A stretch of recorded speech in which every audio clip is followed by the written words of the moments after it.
Nanginginig ang mga kamay ni Clara habang hawak ang telepono. Ayon sa doktor na kanyang kausap ay wala na silang magagawa pa upang malunasan ang sakit.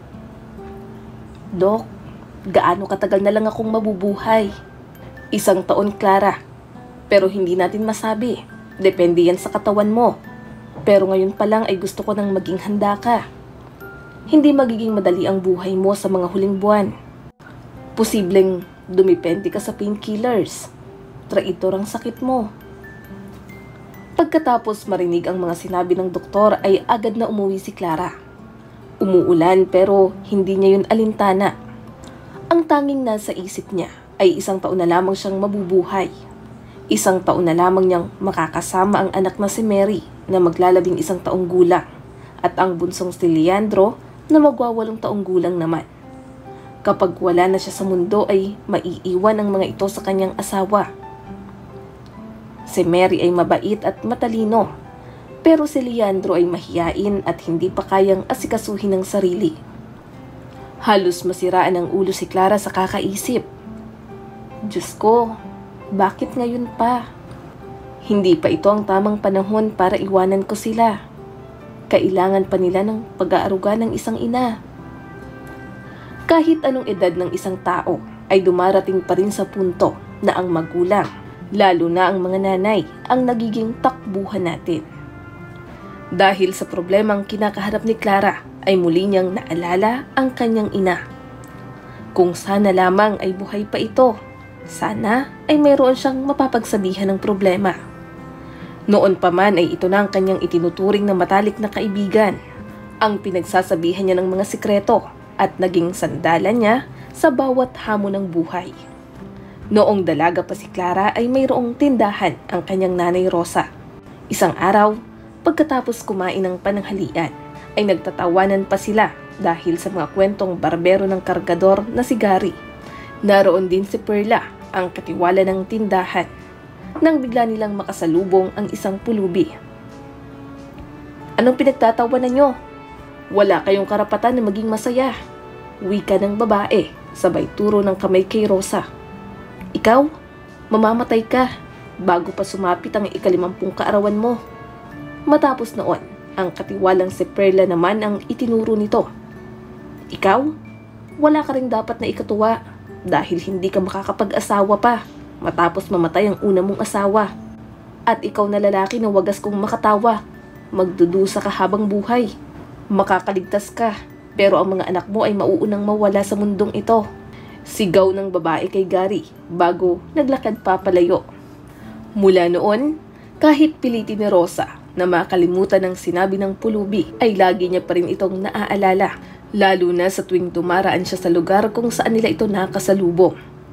Walang sino man sa kanila ang naniniwala na may katotohanan ng sinabi ng pulubi. Pero sa edad na 48 ay nagkaroon ng karamdaman si Rosa. Ayon sa doktor ay mayroon siyang cancer. Mabilis ang naging pagkalat nito sa kanyang katawan at matapos ang ilang taong gamutan, binawian ng buhay si Rosa 1 buwan bago ang 50 taon niyang kaarawan. Bago sumakabilang buhay ay ipinagtapat niya kay Clara ang lahat. "Anak, Elmer ang pangalan ng tatay mo. Noong araw na malaman kong mayroon na pala siyang asawa at anak ay nakipaghiwalay ako kaagad. Ayaw kong maging dahilan ng pagkasira ng ibang pamilya. Kaya napagpasyahan kong lumipat ng tirahan. Inisip ko na marami pa naman akong makikilala na ibang lalaki. Pero wala pang 1 buwan mula nang magkahiwalay kami ay doon ko nalaman na buntis pala ako. At ikaw ang sanggol na yun, Clara. Ikaw ang naging buhay ko. Ang kasiyahan ko, anak." "Hindi niyo ba sinabi sa kanya na nagkaanak kayo?" "Hindi, anak. Pasensya ka na pero wala akong lakas ng loob na sabihin yun sa kanya. Isa pa ay pinagsikapan ko talaga na maitaguyod ka ng mag-isa. Hindi ko na namalayan pa ang paglipas ng panahon, lalo na noong nag-aral ka. Tapos nag-asawa ka na nga at ngayon ay mayroon na akong apo, ang napakagandang si Mary. Sana kahit wala na ako ay mamuhay kayo ng masaya at nagmamahalan." Ito ang huling habili ni Rosa bago tuluyang mamaalam. At ngayong si Clara naman ang nahaharap sa parehong sitwasyon ay hindi niya alam kung ano ang gagawin. 35 taong gulang pa lamang siya. Marami pang gustong gawin sa buhay. Gusto niya pang makita na makagraduate at makapag-asawa ang kanyang mga anak. Si Clara ay nagtatrabaho bilang professor sa isang universidad. Nag-day off siya noong araw na iyon upang makausap ang doktor dahil alam niyang lumabas na ang resulta ng medical examinations. Dumaan muna siya sa coffee shop. Naupo sa dulong mesa habang nag-iisip. Sa totoo lang, malakas ang kutob niya na hindi maganda ang resulta. Kaya naman, noong ipagtapat ng doktor na mayroon siyang malaking tumor ay hindi na siya nagulat. Ayon pa sa doktor, nasa maselang parte ang bukol kaya hindi ito pwedeng operahan. Aktibo ito at talagang nakamamatay. Pagka-uwi ng bahay ay naabutan ni Clara ang kanyang mister na si Albert. Nagtatrabaho ito sa isang restaurant na pag-aari ng kanyang kaibigan na si Toby. Anong sabi ng doktor? Mahinahong tanong ni Albert nang mapansin ang pamumutla ni Clara. Ipinagtapat ni Clara ang lahat sa kanyang asawa. Masinsinan silang nag-usap. Sasabihin mo ba sa mga bata? Oo, pero hindi pa ngayon. Siguro sa ibang araw na lang. Ngunit, hindi nagkaroon ng lakas ng loob si Clara na ipagtapat sa kanyang mga anak ang tungkol sa kanyang karamdaman. Makalipas ang isang buwan, pagka-uwi ni Clara ng bahay mula sa ospital ay wala roon si Albert. Sa halip, isang sulat ang iniwan nito sa mesa, kung saan nakasaad ang mga salitang, "May mahal na akong iba. Malalaki na ang mga bata. Pwede naman silang mag-aral kahit nasa bahay ampunan na sila. Malakas ka pa naman, kaya alam kong may oras ka pa para dalhin sila doon. Alam ng Diyos kung gaano ako katyaga sa loob ng mahabang panahon. Paalam." Napakuyom na lamang ang palad ni Clara, kasabay ng pagtulo ng kanyang mga luha. Pero sa kabila ng lahat ng mga nangyari, ay kailangan niyang magpakatatag para sa kanyang mga anak. Hindi niya sinabi kay Mary at Leandro ang tungkol sa kanyang cancer o maging ang ginawang pangiiwan sa kanila ni Albert. Umalis muna ang tatay niyo pansamantala. Mama, nag-away po ba kayo? Tanong ni Mary. Oo, nag-away kami, pero huwag kayong mag-alala. Nag-usap naman kami ng maayos. May nag-offer din sa kanya ng mas magandang trabaho sa kabilang bayan. Doon sa hotel na pag-aari din ng Tito Toby ninyo. Malaki rin ang restaurant doon. Ayaw sanang magsinungaling ni Clara sa kanyang mga anak, pero hindi naman niya magawang sabihin ng totoo. Napakasakit at napakahirap tanggapin na iniwan sila ni Albert ng biglaan. Wala naman siyang ibang kamag-anak na maaaring tumulong sa kanila. Ang nanay ni Albert ay makasarili at walang balak na kumbinsihin ang kanyang anak na balikan si Clara at ang mga bata. Kawawa naman ang mga apo ko. Wala naman akong magagawa dahil hindi naman nagsasabi si Albert sa akin, lalo nang tungkol sa babae niya. Sa bagay, ganoon din naman ang tatay niya. Iniwan din kami ng walang paalam. 15 taong gulang pa lamang si Albert noong mag-file ng divorce ang tatay niya. 15 taong gulang pa lamang si Albert noong mag-file ng divorce ang tatay niya. Pero sa kaso ni Albert ay hindi niya na kailangan pang mag-file ng divorce dahil iiwan mo rin naman siya, hindi ba? Nang mga sandaling iyon ay parang sasabog si Clara sa sinabi ng kanyang biyenan, pero pinigilan niya ang sarili. Hindi ko alam kung anong mangyayari, pero ang kapakanan ng mga bata ang inaalala ko. Clara, hindi ko rin naman pababayaan ng mga apo ko. Pero alam mo naman, matanda na ako, walang trabaho at tanging sa maliit na pensyon na lang umaasa. Matapos marinig ang mga salitang iyon ay umalis na si Clara. Alam niyang wala siyang maaasahan sa biyenan. Pagka-uwi ng bahay ay inisa-isa niya ang mga dokumento ng yumaong ina. At sa isang lumang photo album ay nakita niya ang larawan ng kanyang tatay Elmer. Handa siyang lunukin ang lahat ng hiyang natitira sa sarili para sa kapakanan ng kanyang mga anak. Hindi siya makapapayag na maulila ang mga ito at dalhin sa bahay ampunan. Kahit magmakaawa pa siya sa kanyang tatay Elmer para lamang kupkupin ang mga bata, ay gagawin niya. Sa likod ng larawan ni Elmer ay nakasulat ang buong pangalan nito, ang address at maging ang telephone number. Kinabukasan, sinimulan agad ni Clara ang paghahanap sa kanyang ama. Sa kasamaang palad, nakasampung dial na siya ng telephone number ay wala pa ring sumasagot. Dahilan para mag-impake siya ng gamit upang puntahan ang address nito. Pumayag naman si Perla na alagaan ang mga bata ng ilang araw. Pagkarating sa naturang address ay nakausap niya ang isang matandang babae. "Magandang araw po. Pwede ko po bang makausap si Elmer Serrano?" "Pasensya ka na, iha, pero nakatira na siya sa syudad kasama ang kanyang pamilya. Wala akong address ng bago nilang bahay, pero mayroon akong cellphone number. Sandali lang at kukunin ko," wika ng babae bago dali-daling pumasok sa loob ng bahay.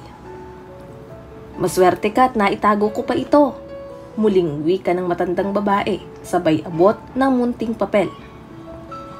"Maraming salamat po," nakangiting wika ni Clara bago magpaalam. Habang nasa daan ay idinayal niya agad ang numero. Nanginginig pa ang kanyang mga kamay habang hinihintay na may sumagot sa kabilang linya. "Hello?" wika ng lalaki. "Hello? Ito ba si Elmer?" "Oo, ako nga. Pwede ko bang malaman kung sino ito?" "Hindi ko alam kung paano ko sasabihin sa inyong lahat, pero ako si Clara, anak ni Rosa, at ikaw ang aking ama." Matapos sambitin ang mga salitang iyon ay nagkaroon ng katahimikan. "Hello? Naririnig niyo ba ako?" muling tanong ni Clara. "Oo, narinig kita. Pwede bang magkita tayo?" "Ibibigay ko sa iyo ang address," wika ni Elmer. Makalipas ang ilang oras ay bumaba si Clara sa tapat ng isang malaking gate. Binuksan iyon ng isang matandang lalaki. Puti na ang kanyang buhok, pero mababakas pa rin ang kagwapuhan nito. "Hindi ko masisisi ang nanay ko kung bakit na-inlove siya sa'yo," nakangiting bulong ni Clara sa sarili. Pagpasok sa malaking gate ay bumungad sa kanya ang dalawang palapag na bahay. "Kamukhang kamukha ka ng iyong ina. Masaya kong makita at makilala ka," wika ni Elmer bago mahigpit na niyakap si Clara. "Kumusta na ang nanay mo? Bakit hindi niya sinabi sa akin na mayroon pala kaming anak?" Naupo ang mag-ama sa sala habang ikinikwento ni Clara ang lahat ng nangyari. Pinagmamasdan lamang ni Elmer ang mukha ng kanyang anak. Napakagaan ang loob niya rito. At hindi maitatanggi na anak niya nga si Clara. "Mga kasambahay lang ang kasama ko rito. Ang aking asawa at anak ay naroon sa bahay ng aking biyanan. Matanda na sila bago nagkaanak at makalipas ang 12 taong pagsasama ay napagpasya nilang sumailalim sa tinatawag na IVF. At sa kabutihang palad ay nabiyayaan sila ng anak at iyon na nga ay ang misis ko. Ang aking anak na si Elliot ay kilala at hinahanga ang surgeon. Sa ibang bansa pa siya nag-aral at alam kong makagagawa siya ng paraan para maoperahan ka. Matutulungan ka niya. Pero wala akong pera para sa gagawing operasyon kung sakali. Anak kita at alam kong matutuwa si Elliot kapag nalaman niyang mayroon siyang kapatid." Papaano naman ang asawa niyo? Hindi ba siya magagalit?"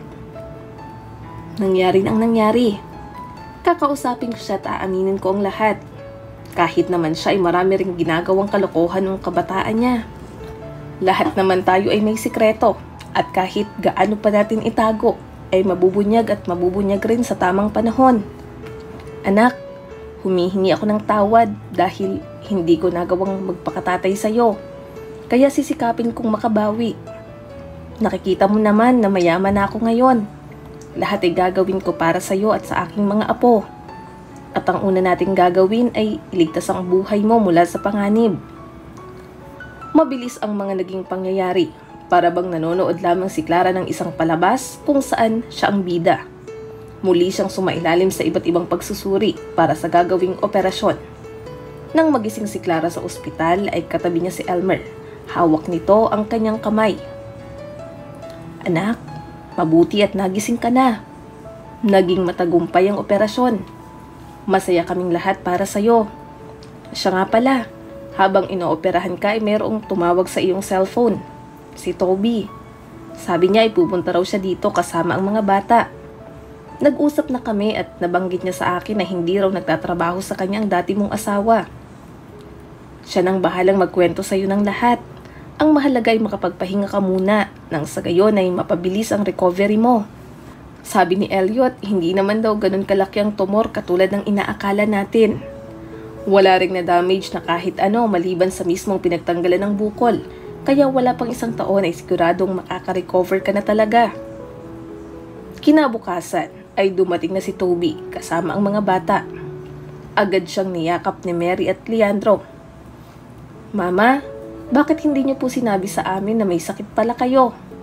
Sana inalagaan ka namin," wika ni Mary. "Pasensya na mga anak. Huwag kayong mag-alala. Wala na akong sakit. Kailangan ko lang magpagaling," naluluhang wika ni Clara. Napangiti rin siya nang makita si Toby. Nagmamasid lamang ito mula sa pintuan. Si Toby na mabait at napakamatulungin mula pa noon. "Clara, bakit hindi mo sinabi sa akin ang lahat?" "Hindi naman yan sumagi sa isip ko dahil ang priority ko talaga ay mahanap ang aking ama. Isa pa ay kaibigan mo si Albert." "Oo, magkaibigan kami noon.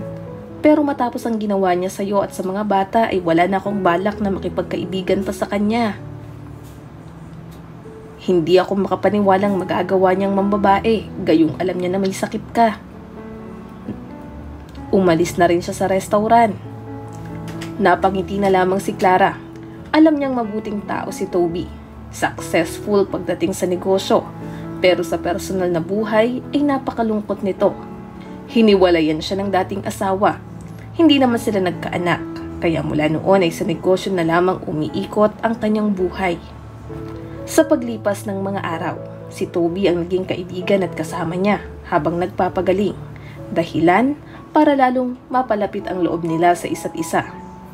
Nag-file na din ng divorce si Clara dahil sa tingin niya ay wala na talagang pag-asa na muli pa silang magkabalikan ni Albert. Isa pa, wala rin naman itong pakialam sa mga bata. Naniniwala rin siya na kaya nabigyan pa siya ng pagkakataon na madugtungan ng buhay ay upang maging masaya kasama ang mga taong tunay na nagmamahal sa kanya. Masaya na si Clara sa piling ni Toby. Inamin din ito na matagal na siyang may pagtingin kay Clara pero kailangan niyang itago iyon dahil may asawa na ito. Si Albert ay nagliligpit ng mga plato sa isang maliit na restaurant sa syudad. 4 na taon nang nakakaraan mula noong umalis siya at iniwan niya si Clara para sa ibang babae. Ngayon ay napipilitan siyang magtrabaho upang maibigay ang luho ng kanyang kinakasama. Kinagabihan, habang naglalakad pa uwi ay napansin ni Albert ang isang pamilya na pumasok sa isang 5-star hotel. Pamilyar ang mukha ng mga ito, dahilan para mapahinto siya sa paglalakad. Doon ay nakita niya si Clara at Toby, kasama si Mary at Leandro.